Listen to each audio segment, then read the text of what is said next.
Welcome to the channel Darkness in the Night. Tonight, I'll tell you a sorrowful story about a woman named Lynn, someone who once believed she had escaped her past.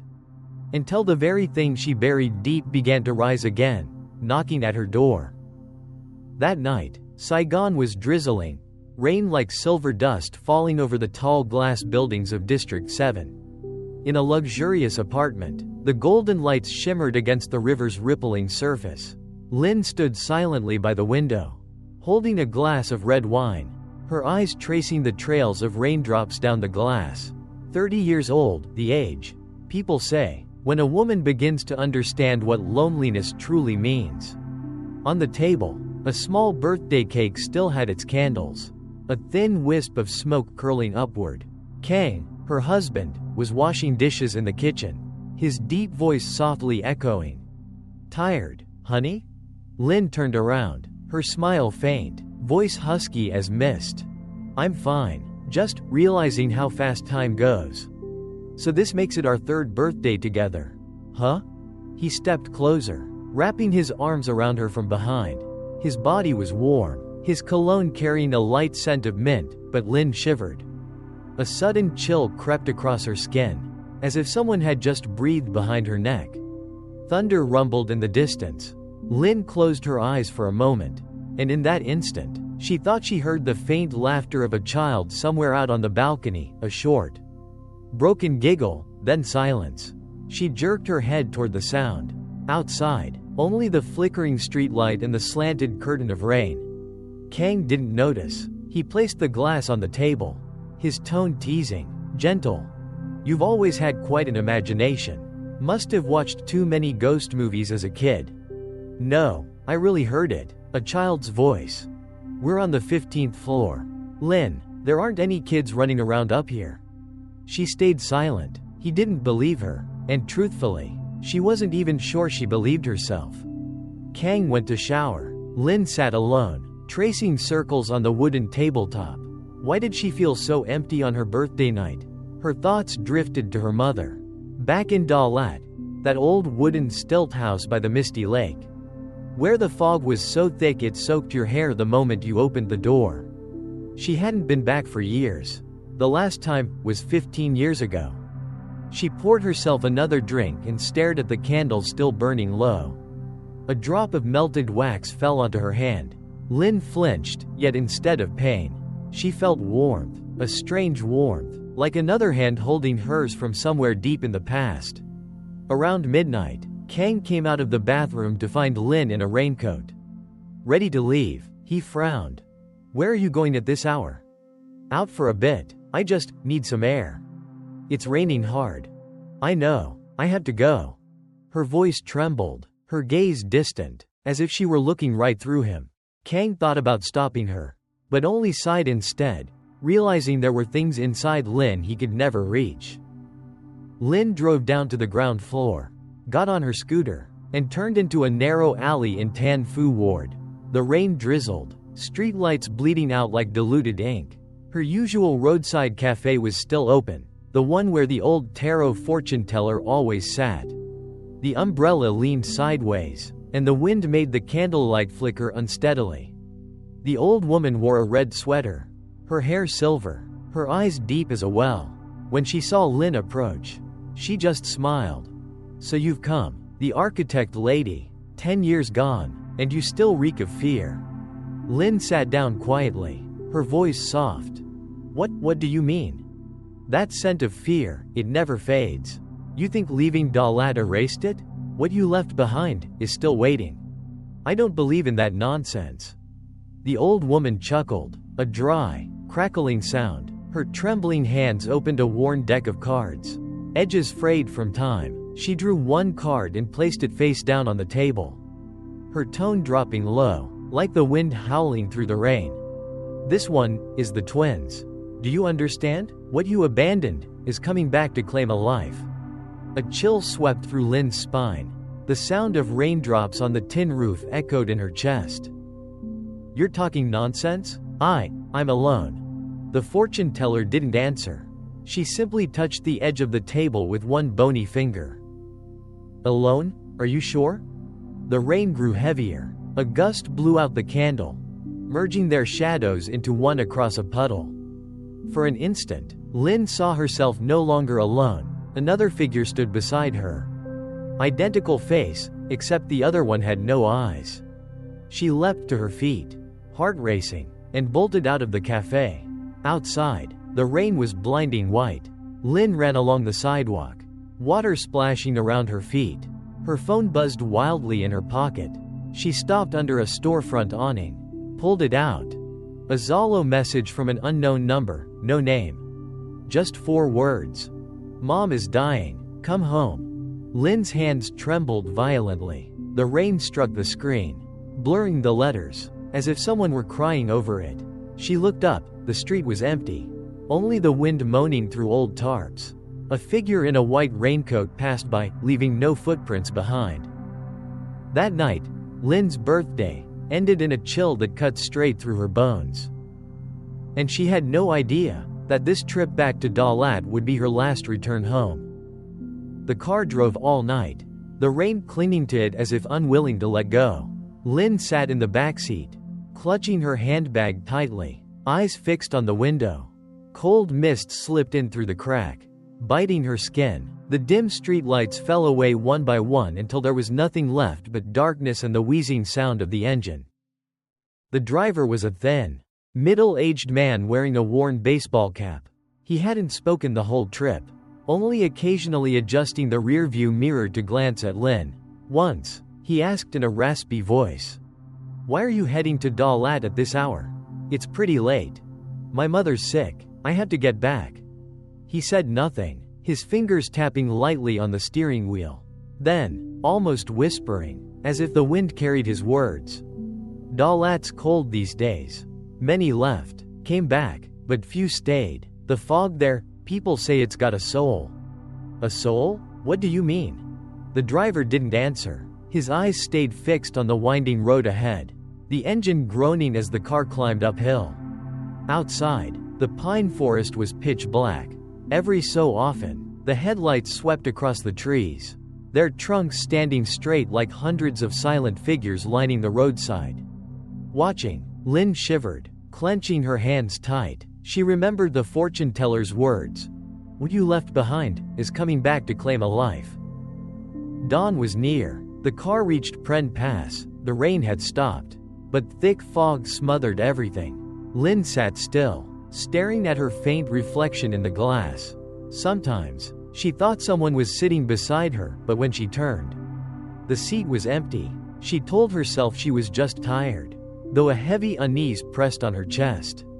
The car pulled over at a small roadside tea house. The driver stepped out for a smoke, and Lynn followed, breathing in the damp, cold air. The smell of wet earth and pine resin mixed together. Wind hissed through the roof gaps, making the wind chime hanging under the eaves ring softly, a haunting, metallic tone. "Who are you visiting up here, miss?"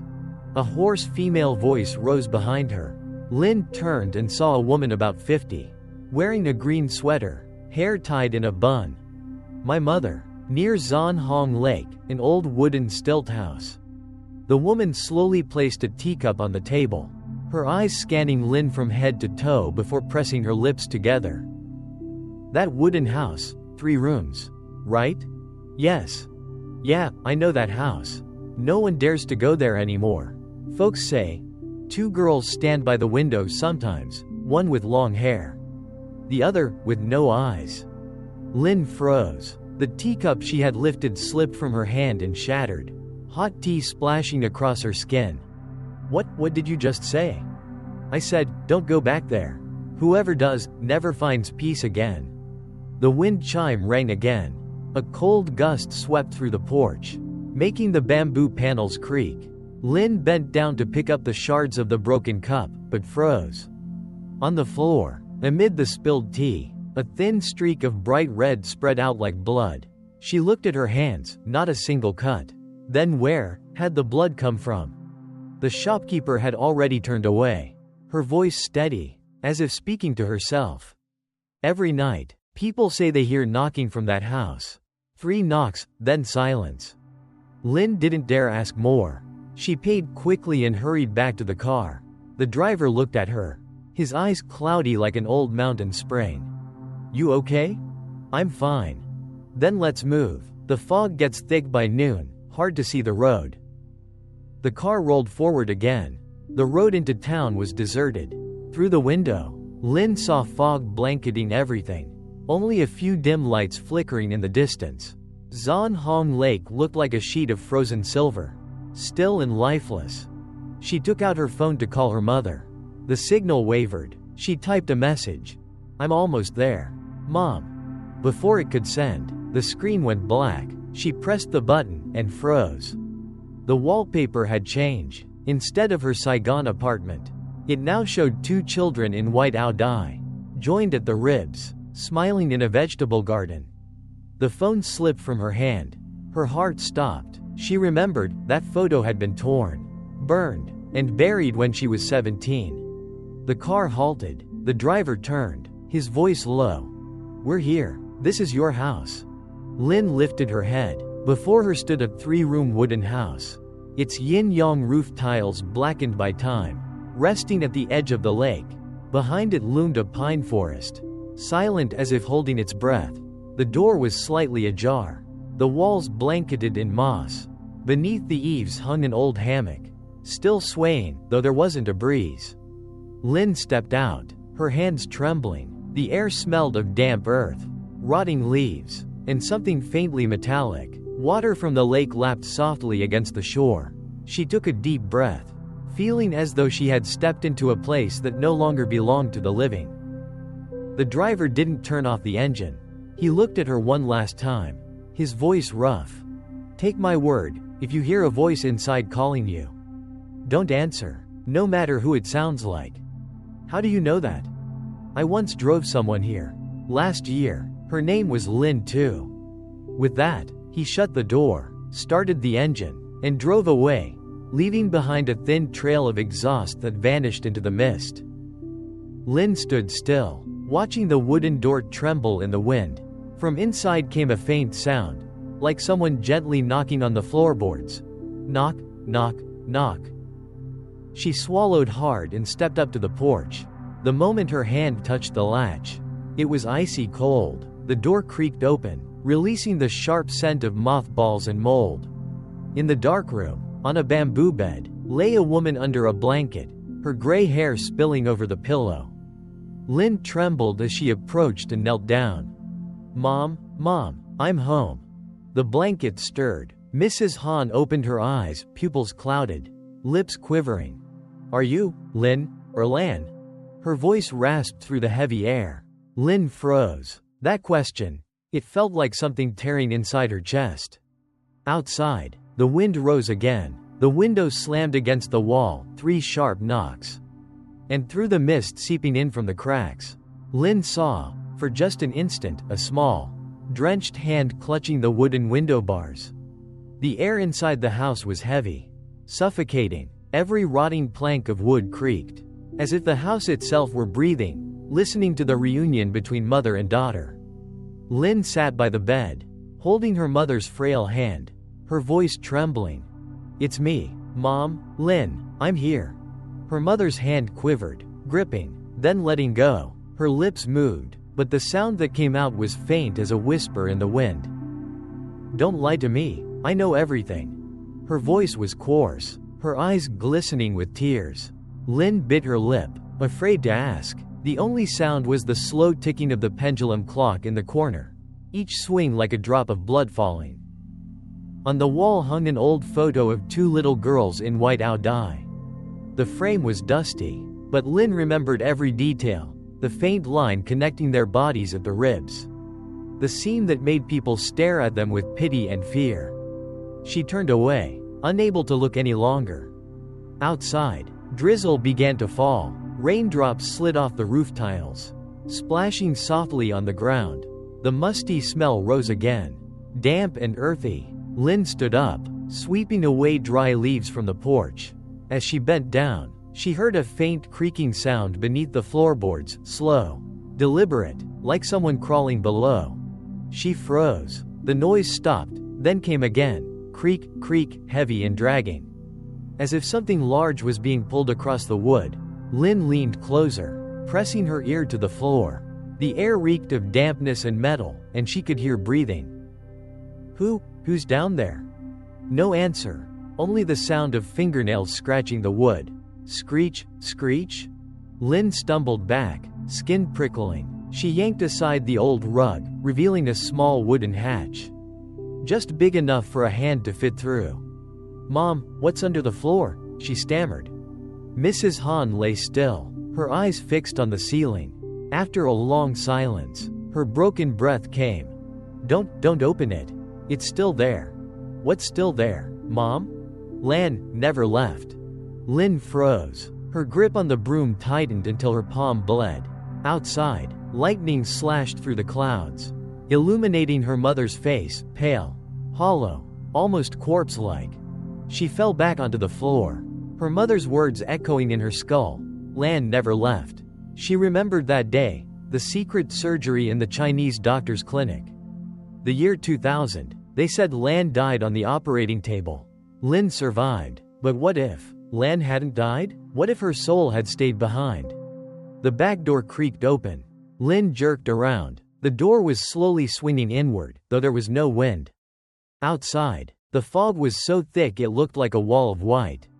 Within it, a faint figure stood by the lake, small, thin, long-haired.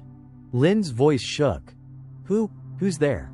The figure didn't move. It stood with its back to her, hair dripping, shoulders trembling. Lynn stepped closer, heart hammering. The figure tilted its head slowly. Turning around, half the face burned and charred, the other half intact, except for the missing eyes. Lynn screamed and stumbled backward, crashing into the steps. When she looked again, the figure was gone. Only the still surface of the lake remained, smooth and silent. She ran inside and slammed the door shut, her body drenched in cold sweat. Mrs. Han lay motionless, lips moving as if talking to someone unseen. Lynn rushed to her, placing a hand on her forehead, cold as ice. "Mom, who are you talking to?" Her mother's whisper rasped through the air. "She's back, she's outside. Can't you see her?" Tears welled in Lynn's eyes. "Please, stop, Mom, I can't take this."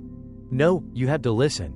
Lan didn't die. 15 years. I've been hiding the truth from you." Lynn froze. The world seemed to go silent.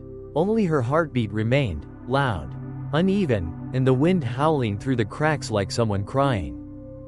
She backed away, staring at the wooden floor. A thin crack ran across the boards, oozing a dark, sticky liquid. The smell was thick, metallic, like old blood. Lynn crawled closer, trembling, reaching out to touch it. It was warm. Then another drop welled up from the gap and dripped onto her hand. The knocking started again, 3 steady beats. Knock, knock, knock. From under the floor. Panic surged through her. Lynn rushed to the door, but the handle wouldn't budge. Stuck fast, she pounded, screaming, but her voice seemed swallowed by the air itself. Mrs. Han bolted upright, eyes wide and wild. Her voice cracked. "Don't open it. If you do, she'll take your place." Lynn turned. Her mother was shaking violently. Her eyes bloodshot. Lightning flashed again, and in that split second, Lynn saw deep scratches carved into the wooden floor, as if someone beneath was clawing to get out. She backed against the wall. Outside, the wind screamed through the pines. The knocking grew faster. Knock, knock, knock, then stopped. And in that suffocating silence, Lynn heard a voice, right next to her ear. Wet, trembling, whispering up from beneath the floorboards. "Sister, do you remember me?" Lynn couldn't remember when she'd fallen asleep. When she opened her eyes, pale morning light slipped through the cracks of the wooden shutters. Dust floating in the faint beam. Mrs. Han lay still beside the bed, eyes wide open, pupils milky, glazed like frost. Lynn touched her gently. She was still breathing, but faintly, like the air might stop at any moment. Outside, the mist hung thick. Droplets clung to the window frame, dripping rhythmically. Lynn stood up and opened the door. The smell of wet grass and decaying wood mingled in the cold air. The lake in the distance was calm, only a few ripples breaking the surface. But Lynn knew, Something had stood there last night, calling her name in a voice that didn't belong to the living. She walked around the house, inspecting every corner. Under the table, faint muddy footprints, small, round, like those of a child. Lynn shivered, crouched, and touched one. The mud was still damp. "Impossible," she whispered, voice trembling. There was no one else here. In the kitchen, the old bowls were stacked neatly as always. But one, the porcelain bowl with a cracked rim, Lan's favorite, now sat alone on the small altar. Next to it, a wilted bunch of bananas, half-burnt candles, and a strand of black hair twisted around the incense burner. Lynn froze. She had never placed it there. The window creaked. The wind slipped through, rustling the curtains. A small piece of yellowed paper drifted to the floor at her feet. The ink was smudged by water, letters shaky and uneven. "If you still hear my voice, don't open the floor." Her heartbeat pounded. The paper shook in her hand, smelling of mildew. She looked around. No one. Only the whisper of pine trees outside, and a stray cat perched on the roof, its golden eyes fixed on her. By noon, low clouds gathered. Lynn brought her mother a bowl of porridge and set it by the bed. Mrs. Hahn didn't move, just muttered under her breath. Lynn leaned close. "Mom, what are you saying?" "She won't leave." Her mother's raspy voice tore through the silence. "Who, Mom?" "Lan. She's angry, you forgot her." Lynn backed away, her breathing sharp. "Stop it, Mom, Lan's gone." Mrs. Hahn gave a dry, broken laugh, followed by a violent cough. When she caught her breath, her eyes locked on Lynn, dry, hollow. "You think death ends it? Go look down there." Goosebumps spread across Lynn's arms. She looked down at the floorboards, the same spot that knocked last night. Someone had sealed the crack with pale beeswax. She didn't remember doing it. Night fell, and the rain returned. Dalat turned bone cold. The fog so dense that the light from the house became nothing but a pale blur. Lynn lit another candle, sitting on the rattan chair, eyes darting around. Then she heard it, a lullaby. Soft, gentle, floating up from below the floor. "Hush now, the moon has set, sister. Don't be sad, I'm still here." Lynn's body trembled. "Who's singing?" No answer. The lullaby went on, slow and sweet, pulling her toward a dream she didn't want. She stepped closer to the floor. The candle flickered out, leaving only the faint smell of smoke. In the darkness, a pale blue light shimmered between the cracks, like ghostly phosphor. A girl's laughter echoed, soft, high, and familiar. "Don't you recognize me, sister?" Lynn screamed, falling backward. The house groaned, wood creaking in every direction. She scrambled to her feet, shaking. "Lan, is that you?" A gust of wind burst through the window, whipping the curtain into the air. The laughter faded, replaced by a dragging sound, low and heavy, scraping across the floor. Lynn grabbed a flashlight and aimed it down. The beam caught a dark stain spreading from the crack, blood. She cried out, trying to wipe it away, but the more she scrubbed, the more it oozed from below. The flashlight flickered, then died. Total darkness. Lynn gasped for air, fumbling for her phone, but it was gone. All she could hear was the pounding rain on the roof, and that awful, coppery smell. Something cold touched her ankle. Lynn froze. The hand tightened, pulling. She screamed, kicking free, scrambling back. "Let go. Who are you?" A voice drifted up through the floor, faint, wet, and trembling. "I'm so cold, sister, come down with me." Lynn's voice cracked, tears streaming down her face. "Whoever you are, stop pretending to be my sister." A soft giggle answered, childish and cruel. "But I am Lan, we're the same, remember?" Lynn clutched her head, shaking violently. She crawled to the door and yanked at the handle, locked. The floor beneath her creaked and split, wind cutting through the cracks. She looked down, and saw Lan's pale eyes staring up from beneath the planks. Wide, empty, smiling, the torn mouth stretched to her ears. "I've been waiting 15 years. Sister."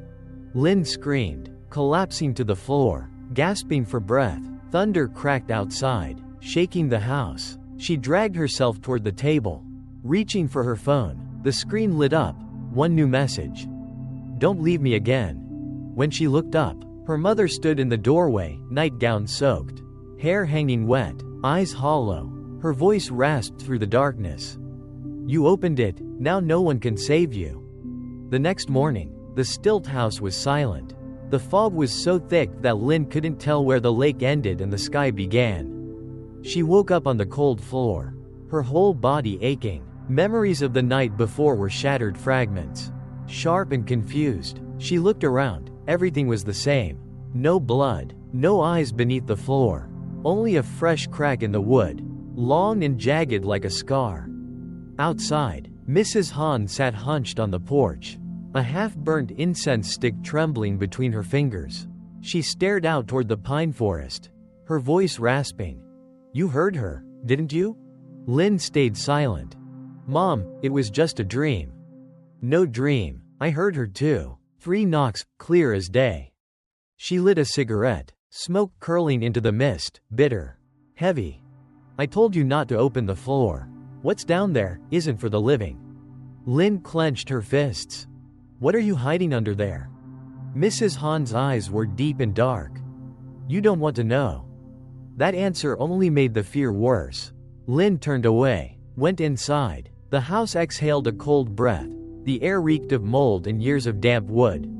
She found the old toolbox, grabbed a small knife, and knelt at the same spot where she'd fallen the night before. The wood was soft, it didn't take much to pry it open. Crack, the board split, a wave of musty, metallic air rose up, stinging her nose. She shone her flashlight inside. Beneath the planks wasn't dirt, but a layer of cement, cracked in the shape of a handprint. Beside it, an old iron latch. Lynn took a deep breath, trembling, and pulled it. The hatch sprang open, dust swirling up in a choking cloud. A cold draft rushed out, like something exhaling from the pit of the earth. She aimed the flashlight down. A narrow wooden staircase disappeared into darkness. Each step looked rotten, glistening with damp. Lynn stood frozen. In the silence, she heard a faint click, click, like fingernails tapping on a wall.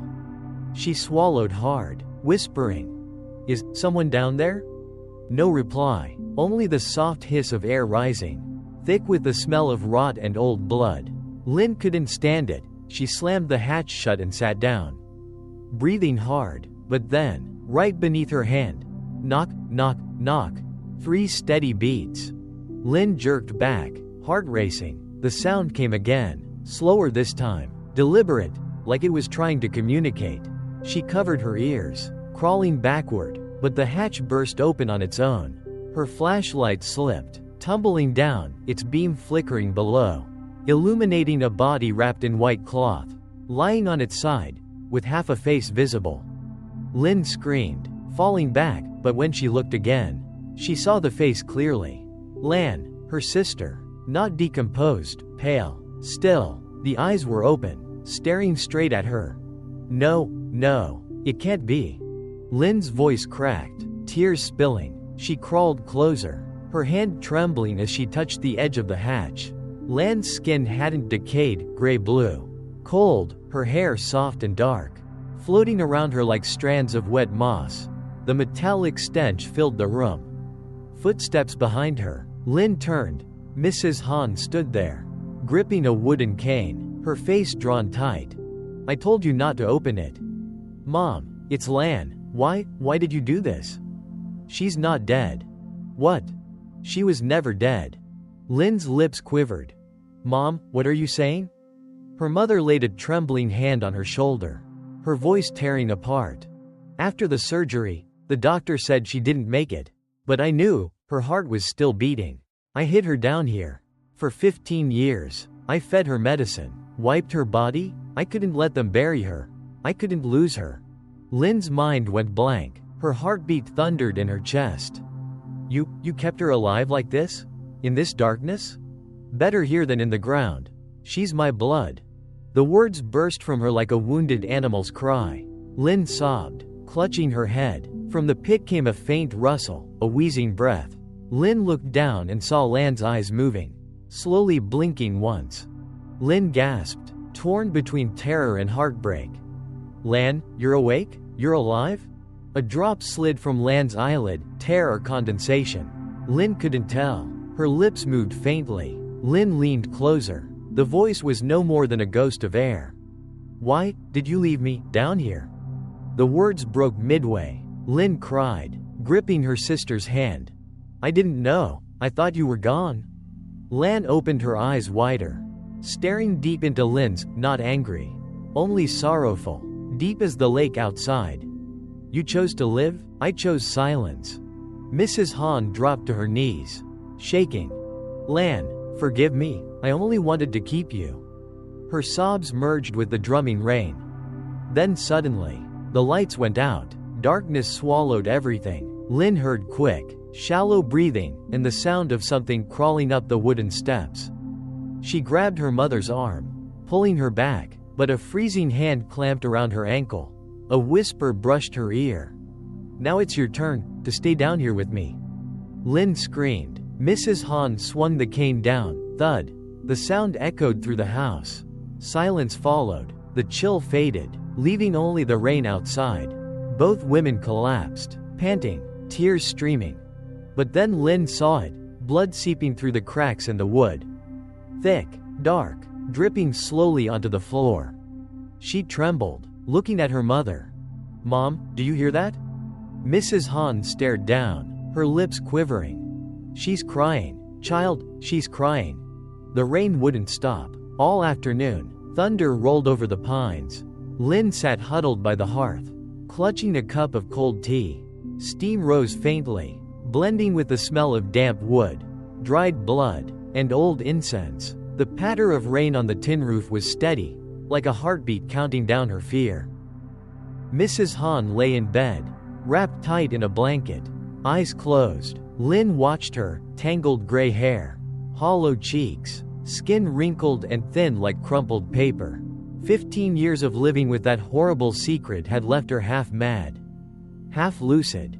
Outside, the wind howled harder. The window burst open, the curtain whipping wildly. Lin stood to close it, but just as she pushed the frame shut, she heard something outside, slow, deliberate footsteps sloshing through puddles, step by step, then a faint voice, torn apart by the wind. Lin, open the door for me. Her blood ran cold. She stumbled back, eyes wide. No, it can't be. That voice, it was Lan. The voice of her 17-year-old sister, gentle, sad, drifting through the rain. The call came again.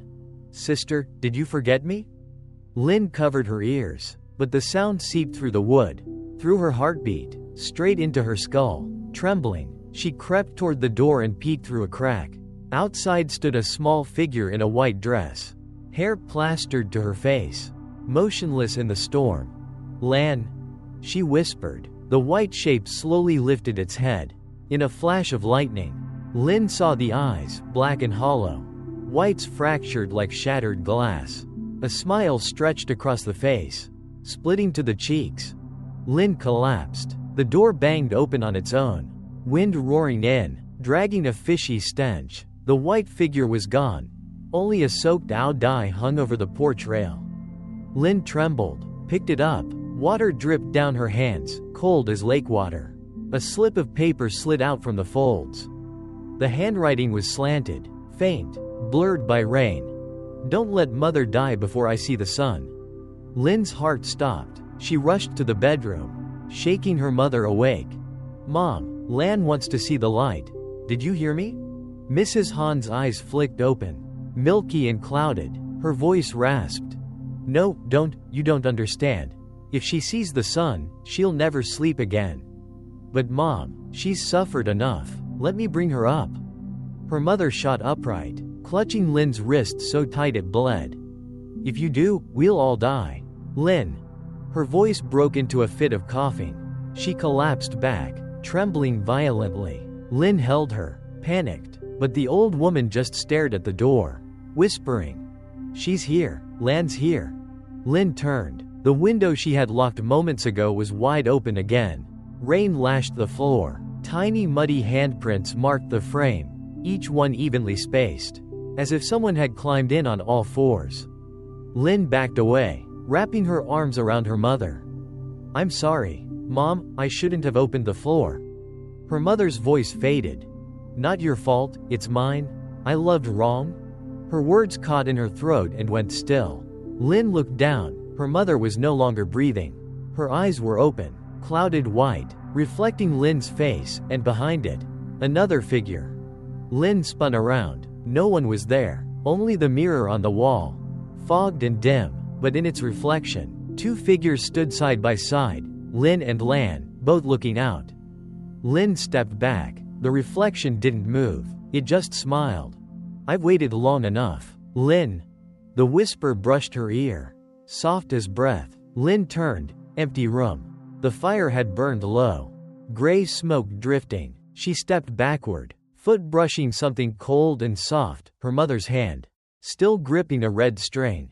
Lynn opened it. The string ran down through a crack in the floor. She tugged it gently. The line went taut. Then, from below, came a sound, a tearing hiss. Like fabric ripping, the smell of rot flooded the room. Lynn froze, too terrified to let go. The string jerked back so hard she fell. Beneath the floor came a wet, rasping laugh. "Now you'll know how it feels." The words barely faded when the lights flickered wildly. Lynn looked down. The floorboards were cracking, one by one, rising as something pushed from below. She backed away, trembling. A pale hand shot out, gripping the edge. Then Lan's face emerged from the dark. She wasn't the Lan of 15 years ago, her face twisted, mouth torn, skin flaking, but the eyes were the same, staring at Lynn, full of hurt and fury. "You promised you'd never leave me again." Lynn pressed against the wall. "Lan, I'm sorry, I didn't mean to." Lan crawled out, each movement creaking like breaking bones. She lifted her head and smiled faintly, blood streaming from her lips. "Sorry isn't enough, sister." Lynn tried to run, but the cold hand grabbed her ankle. She fell, screaming. The wind howled, knocking over the altar curtain. The oil lamp tipped, fire spreading fast. The smell of burning oil filled the air. She crawled to her mother's body, dragging her toward the door, coughing through the smoke. "Mom, I'm sorry, please forgive me." From below, Lan's voice echoed through the flames. "Now you understand? Living isn't always a blessing." The fire caught the red string, racing up in a flash. The wood cracked and blazed, lighting the house in a storm of orange. Lynn dragged her mother to the porch as the roof collapsed behind her. Through the blaze, she saw Lan's face one last time, peaceful, almost gentle, before it vanished into smoke. Lynn fell to her knees in the rain, soaked, shaking. Her mother was gone. Blood stained her hands, and the red string hung from her wrist, just a short, burned remnant. The rain kept falling, steady and endless, and beneath it, faintly, came a lullaby. "Sleep, little one, the wind will carry you home." Lynn lifted her head toward Zan Hong Lake. The water shimmered with the fire's reflection, then slowly darkened. Through the mist, she saw two figures, both in white, walking hand in hand into the pine forest. She sobbed, calling her sister's name, but her voice was swallowed by the night. Then, from behind her, Lan's whisper brushed her ear again. "I'm not gone yet, sister, I'm still here." Lynn opened her eyes. Blinding white light flooded in. A white ceiling, the smell of antiseptic, the rhythmic hiss of a ventilator. Her eyelids felt heavy, as if something was pressing them down. She tried to move, but her wrists were strapped with cloth restraints. A quiet voice spoke beside her. "Doctor, she's awake." Lynn turned her head. A young nurse stood by the bed, her eyes worried. "Ms. Lynn, can you hear me?" Lynn tried to nod, but her neck felt stiff. Her mouth was dry. My mother, where is she?" The nurse hesitated, then spoke softly. "I'm sorry, she passed away." The words sliced through her like a blade. Lynn squeezed her eyes shut as tears burned down her face. Images of the burning house, of Lan's voice, of her mother's scream, all came rushing back like a tidal wave. She tried to cry out, but only a hoarse sound came from her throat. "Calm down, you need to rest." The nurse injected a sedative, and the pain faded into darkness. As Lynn drifted off, she caught a glimpse of someone walking past the doorway, a small figure in a white dress. Long hair clinging to her shoulders. When she woke again, it was night. The hallway light outside glowed pale yellow, casting long, crooked shadows on the hospital wall. Lynn lay still, listening. Somewhere far away, footsteps dragged slowly across the tile floor. She thought it was the night nurse, but the rhythm was uneven. Like someone limping. The footsteps stopped outside her room. Silence. Lynn held her breath. The door creaked open. A shadow stood at the threshold. Through the gap in her blanket, she saw bare feet, wet, dripping onto the floor. Her heart pounded wildly. She gripped the bedrail, wanting to scream, but her throat locked. The shadow moved closer, stopping right beside her. A whisper broke the silence, soft and childlike. "Did you sleep well, sister?" Lynn bolted upright, gasping, but the room was empty. Only the curtain swayed gently in the draft. Water puddles gleamed on the floor, forming small footprints leading toward the window. She sank down, clutching her head. The chill crept under her skin, the air thick with dampness. In her mind, Lan's voice echoed again, the voice from that rainy night. "I'm not gone yet, sister." The next morning, the doctor came in, a middle-aged man with kind but weary eyes. "Ms. Lin, the nurse said you were shouting last night. Bad dreams again?" "I saw my sister. She died, but she's still here." The doctor paused, then reached into his folder. "Is this your sister, Lan?" Lin's hands trembled as she took the photo. It showed Lan, smiling brightly in her school uniform, hair short, eyes full of life, but at the corner of the picture, a dark burn mark spread outward, and Lan's eyes were smudged, as though someone had scratched them out. Why does it look like this?" "I'm not sure. They found it under the floor when cleaning the scene. Maybe heat damage." Lin stared at the photo for a long time. When the doctor left, the room smelled of alcohol wipes and fading footsteps.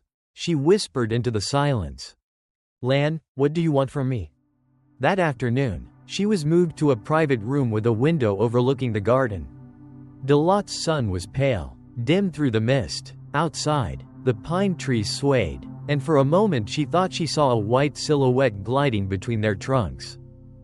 Night came quickly. The room light flickered a few times, then went out. Lin fumbled for her phone, turned on the flashlight. The beam swept across the wall and froze. There, written in something dark and wet, were the words, "Don't leave, stay with me."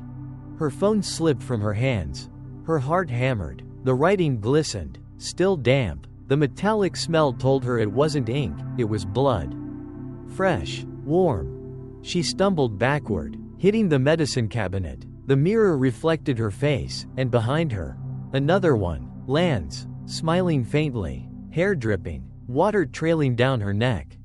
Lin spun around. No one, but in the mirror, two figures still stood, Lin and Lan. Lan's hollow eyes stared back. Then her reflection slowly lifted a hand and placed it on Lin's shoulder, inside the mirror. Lin screamed, shattering the glass. Shards cut her arms, blood spilling down onto the white floor. The door burst open. The nurse ran in. "Ms. Lin, what happened?" Lin gasped, pointing at the wall. "She was here," she wrote on the wall. The nurse looked around. The lights flickered back on. The wall was clean, white, no words, only the broken mirror and Lin's trembling, blood-streaked hands. The doctor returned, administering another sedative. "You need rest. Guilt can cause vivid hallucinations." Lin shook her head weakly. "It's not guilt, she's real." The drug pulled her under. In her dream, she was back at the old house, but it wasn't burned. Everything was intact. Her mother sat beside her, gently stroking her hair.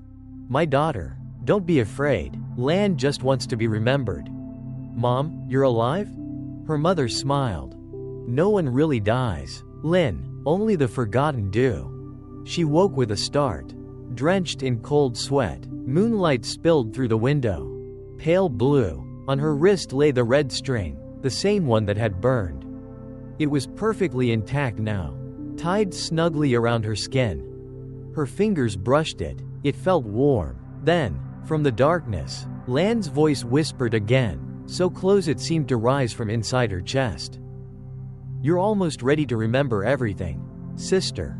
Lin sat in her hospital room, staring blankly through the fogged window pane.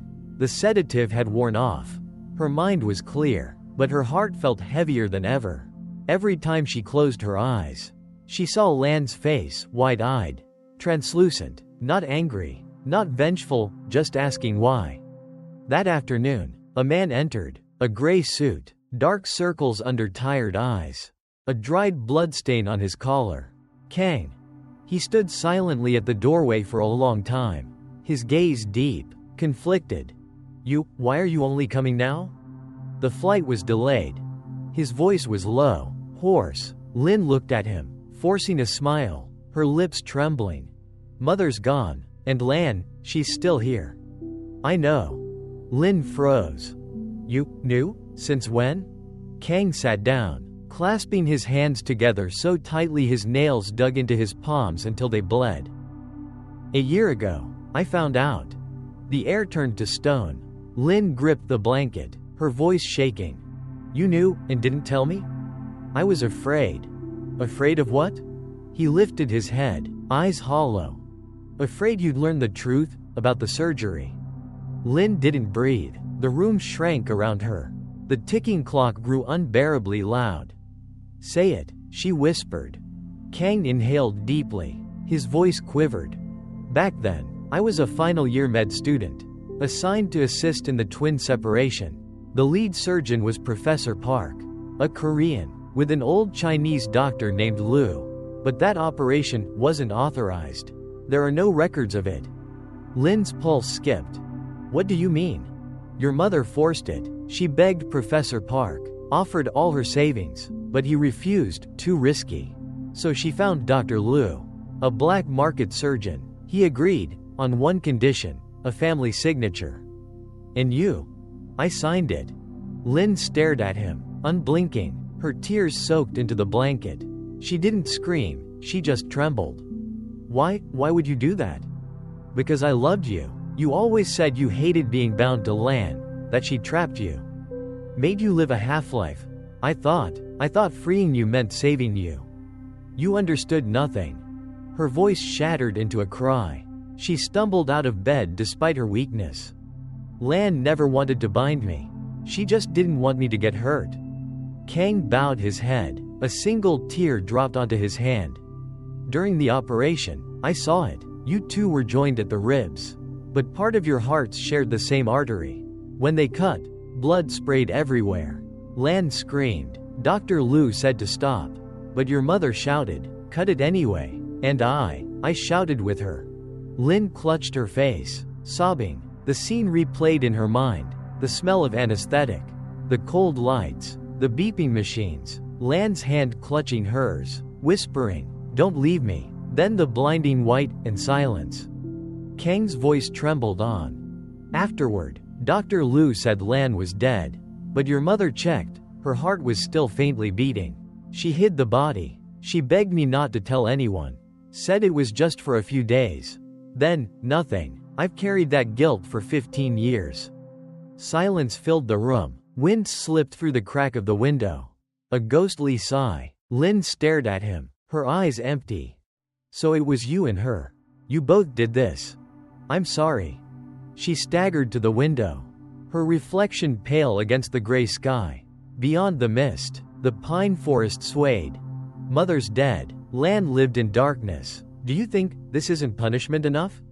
"I know. Every night I dream of Lan standing at the foot of my bed.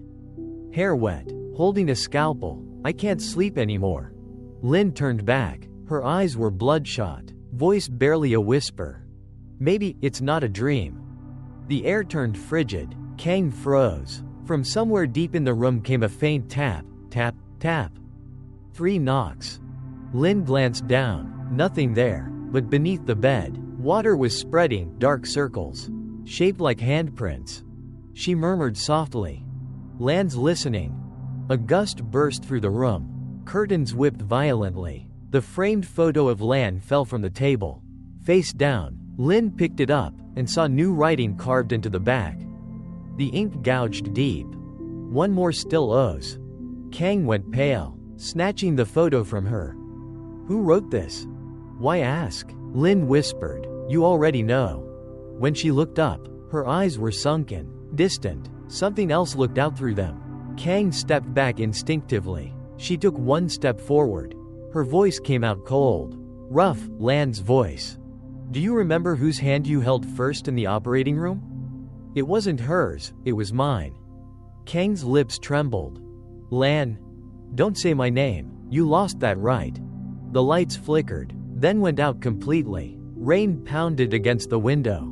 And in the darkness came a wet, broken laugh, soft at first, then echoing long. When the lights came back, Lin was sprawled on the floor, eyes wide, lips blue. Kang dropped to his knees, shaking her. "Lin, wake up, please." No answer. Around her wrist, the red string had tightened, cutting into her skin, blood seeping out. Kang panicked, trying to tear it off, but the string wouldn't break. He screamed, just as a whisper slid from the wall behind him. "Don't bother, it's your turn now." After the seizure, Lin was moved to the recovery room. She remained unconscious, eyes shut tight, lips faintly moving as if calling her sister's name. The doctor said it was a psychological reaction. But Kang knew. What he saw in her eyes before she collapsed wasn't Lin. It was Lan. That night, Kang didn't go home. He sat slumped in the hospital corridor, phone in hand. Outside, rain drizzled endlessly, tapping on the tin roof like slow, deliberate knocks. He scrolled through his contacts and dialed a number, but froze when the screen lit up with the name, Lan, Dalat. His heart stopped. Lan's phone had been buried with her 15 years ago. He stared at the glowing screen. He hadn't dialed wrong, the number had appeared on its own. Then the phone buzzed, an incoming call, from Lan. He went rigid, the ringtone echoed down the empty hall, cold and distant. He wanted to decline but his trembling fingers slipped, and the call connected. Silence. Then, the faint sound of wind and dripping water. A voice followed, thin, wet, whispering from some impossible distance. "Ann Kang." His pulse froze. Who is this? "You forgot already?" The voice grew clearer, hoarse but sweet enough to make his skin crawl. "Lan.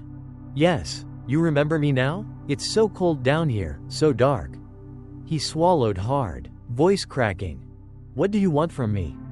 A soft laugh fluttered through the speaker. "What I want, for you to come down, to make things fair." The phone slipped from his hands and clattered to the floor.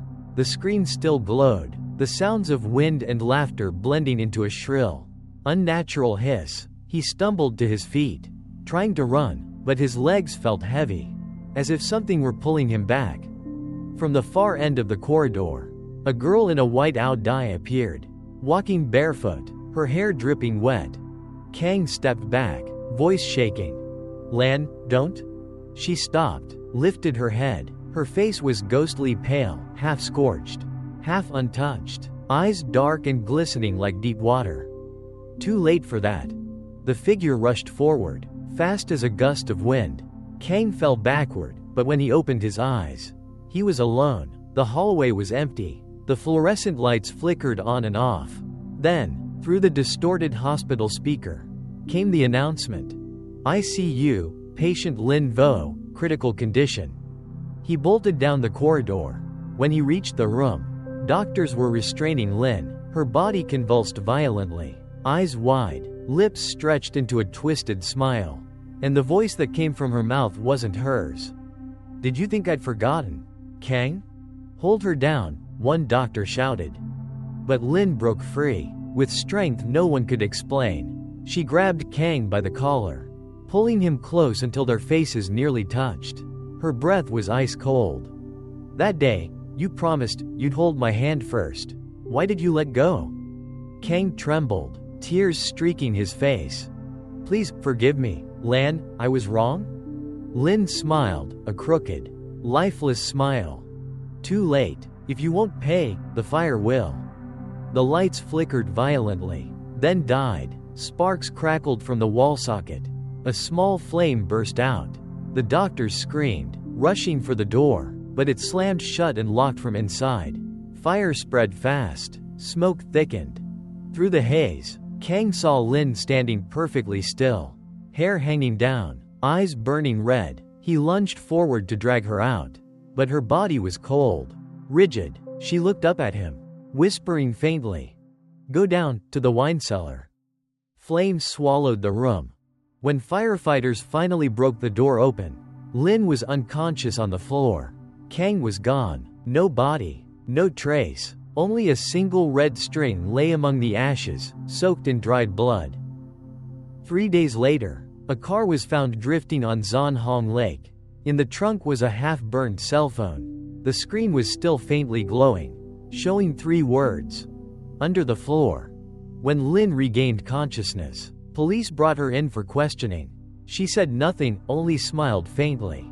When asked about Kang, she finally spoke, voice rough and distant. "He's with my sister now. It's peaceful down there, not cold, not painful." They transferred her to the Dalat psychiatric hospital. Every night, she sat by the window, fingers tracing the red string around her wrist, softly humming a lullaby in the old Kaho dialect, the one her mother used to sing for the 2 sisters long ago. Nurses whispered that some nights they heard knocking from beneath Lin's room floor. 3 knocks, always the same rhythm. Talk, talk, talk? One nurse once asked softly, "Ms. Lin, who's knocking?" Lin smiled, eyes calm as still water. "My sister. She doesn't want me to be lonely." That night, Dalat was drenched in rain. When the nurses came to check again, Lin's room was empty. The window stood open, the curtains flapping wildly. On the bed, they found a half-burned scrap of paper, scrawled hastily in blood. "You chose to live, so I'll die with you." The October wind of Dalat bit through the air, whistling across the old yin-yang roof tiles with a mournful hum. Lin stepped out of the taxi, clutching her small bag. Inside were only 2 things, a red string and a half-burned phone. The driver turned to her, voice low and uneasy. "Miss, does anyone still live in that house? It feels haunted." Lin gave a faint smile, eyes fixed on the mist-covered wooden stilt house ahead. "Yes, there are still many." The house stood motionless, like a long-dead body left to rot in silence. The front door was rusted. From its cracks seeped the smell of damp wood and decayed flowers. Lin pushed it open. The hinges screamed, a slow, painful creak. Inside, everything remained untouched. The wooden table set, the crooked portrait of Madame Han, and an oil lamp long extinguished. On the altar, a new photo had been added, her mother's. A white mourning cloth still hung across it, half dry, half soaked. Lin stood still, hollow-eyed. "I'm home, Mom." Her voice drifted through the empty air but was instantly swallowed by silence. Only the soft dripping from the roof, tack, tack, tack, answered her. As she swept the floor, a faint knocking came from beneath, talk, talk, talk. She froze. 3 knocks, then quiet. Moments later, 3 more. Her heartbeat quickened. Cold sweat traced her neck. She whispered, "Lan, is that you?" No reply, only a breeze slipping through the floorboards, carrying a faint scent of milkwood blossoms. She knelt, pressing her ear to the floor. Below, a faint murmuring, like someone calling her name from underwater. Lin gripped the red string around her wrist. Madness and resolve glimmered in her eyes. She yanked the rug away, revealing the old wine cellar hatch. The iron ring was cold and corroded. Lin inhaled deeply, then lifted it. A rush of damp, putrid air escaped, thick and sour, like a body long unburied. She pointed her flashlight downward. The darkness below was dense, endless, like a whale's throat. "All right, Lan, I'm coming down." Step by step, She descended the rotten stairs. Each creak stretched like a groan. The air was heavy, reeking of mildew and bitter wine. At the bottom, the beam of light brushed across old wine jars buried in dust. In the corner stood a faded white curtain. Behind it, a draft whispered faintly. Lynn's trembling hand pulled it aside. What lay beyond made her heart seize. On a low wooden bed lay a shrouded shape, a face half burned, half intact, eyes wide open and cloudy, yet still alive with a glint of recognition. Lynn staggered back, stammering, You're really still here?" A drop of water fell from the ceiling, landing on Lan's eyelid, making it twitch. Lynn covered her mouth, not knowing whether to scream or laugh. Suddenly, her phone buzzed. Lynn pulled it out. The charred screen flickered weakly. A message appeared. From Lan, Dalat. "You've come down. Now it's my turn to rise." The flashlight flickered, then went out. Darkness swallowed her. Breathing sounds filled the cellar, steady, close, wet, mingled with the faint cracking of damp wood.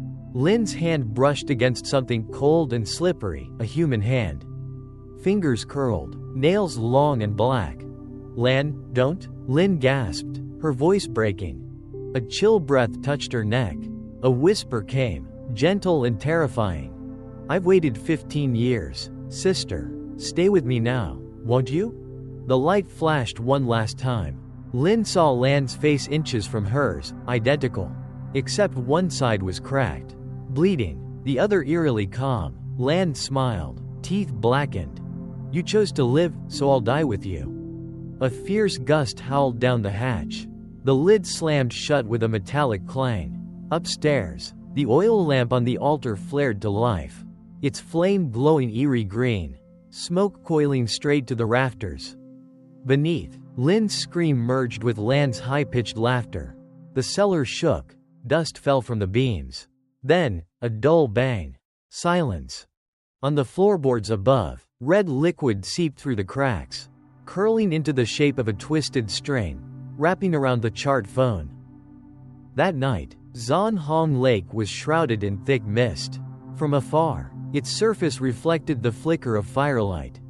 And somewhere within that fog, a lullaby drifted, sung in an ancient Highland tongue. "Sleep now, my dear, sleep tight, tomorrow. Follow your sister home."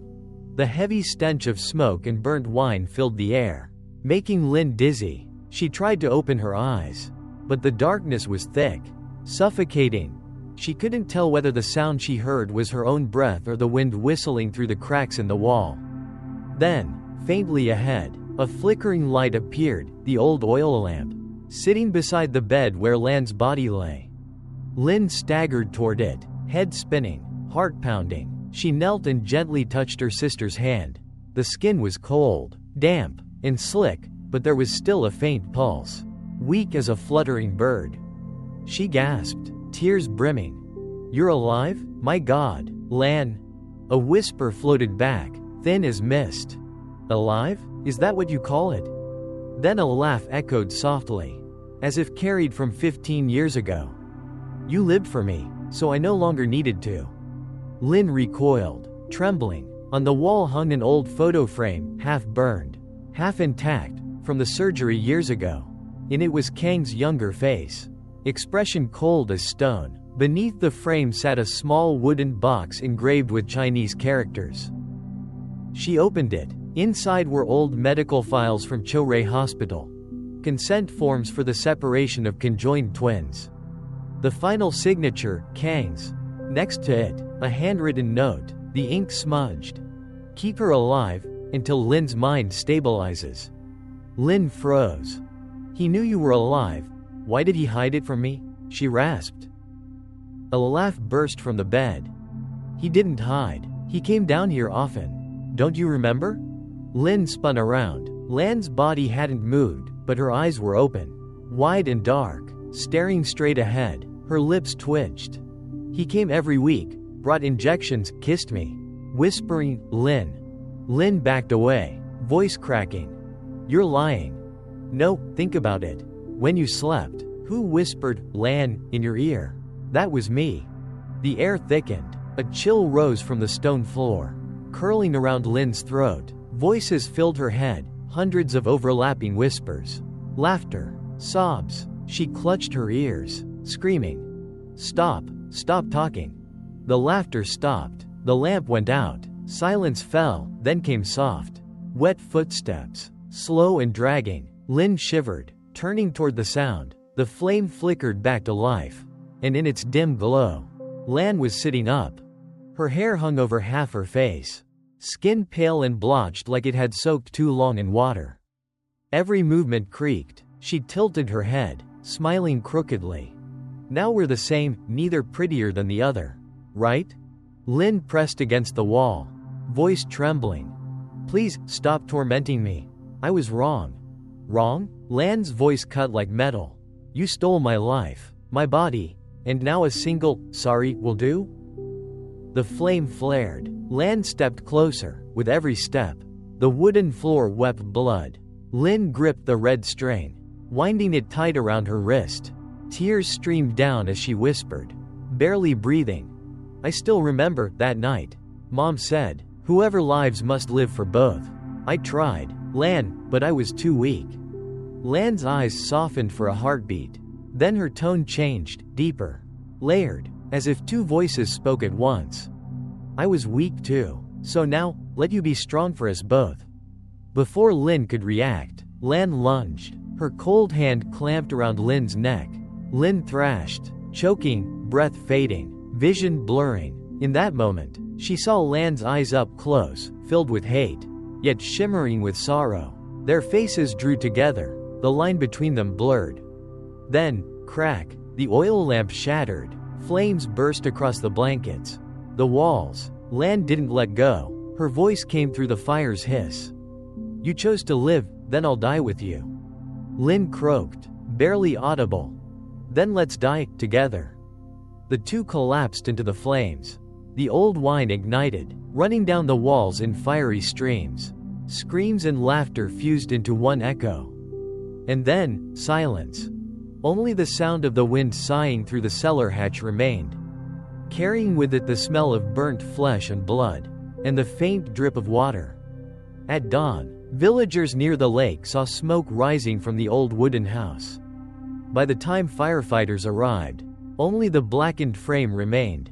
In the wine cellar, they found two charred skeletons, entwined, hands still clasped so tightly no one could tell who was the sister and who was the ghost.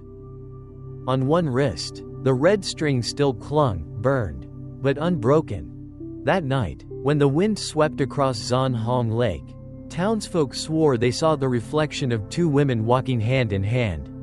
One wore a white ao dai, the other, a patient's gown. Both were smiling. The next morning, Zon Hong Lake lay still, flat as a cold mirror. Early joggers spotted a small wooden boat drifting in the middle, scorched and half sunk. Inside were only ashes and a strip of white cloth stained with blood. When the rescuers pulled it ashore, they saw two crude letters carved into the bottom with a knife. Lin, Lan. Word spread quickly through town. Everyone said it was the vengeful spirits of the Vo sisters, burned to death in the wine cellar the night before.